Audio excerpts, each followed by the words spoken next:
Selain korban manusia, gempa bumi di Samudra Hindia juga memberi dampak lingkungan yang mempengaruhi daerah bencana sampai beberapa tahun selanjutnya. Kerusakan ekosistem yang parah terjadi pada mangrove, terumbu karang, hutan, rawa pantai, tumbuhan, bukit pasir, dan formasi batu, keragaman hayati hewan dan tumbuhan, serta air tanah.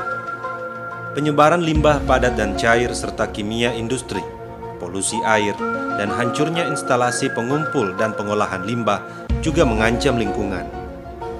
Pengurangan dampak lingkungan tersebut membutuhkan waktu yang lama dan sumber daya dalam jumlah besar.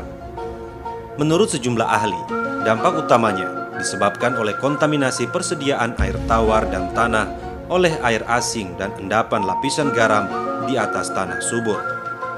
Di Maladewa, dilaporkan bahwa 16 hingga 17 atol terumbu karang yang diterjang gelombang laut kehilangan air bersih sama sekali dan tidak dapat dihuni selama beberapa dasawarsa. Banyak sumur masyarakat yang terisi air laut, pasir, dan tanah.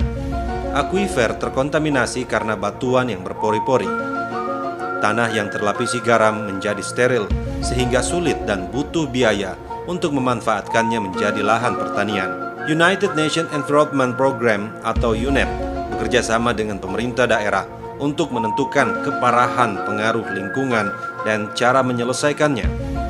UNEP memutuskan memanfaatkan dana darurat sebesar 1 juta US dollar dan mendirikan satuan tugas yang bertugas menanggapi permintaan bantuan teknis dari negara korban tsunami. Menanggapi permintaan pemerintah Maladewa, pemerintah Australia mengirimkan beberapa ahli ekologi untuk membantu memulihkan lingkungan laut dan terumbu karang, bagian penting dari peristiwa Maladewa.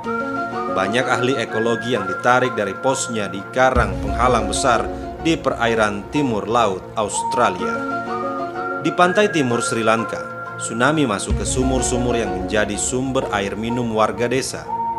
International Water Management Institute di Colombo memonitor efek air asin dan melihat bahwa kualitas air di sumur-sumur tersebut kembali ke masa pra-tsunami 1,5 tahun pasca peristiwa. International Water Management Institute mengembangkan protokol pembersihan sumur yang terkontaminasi air asin.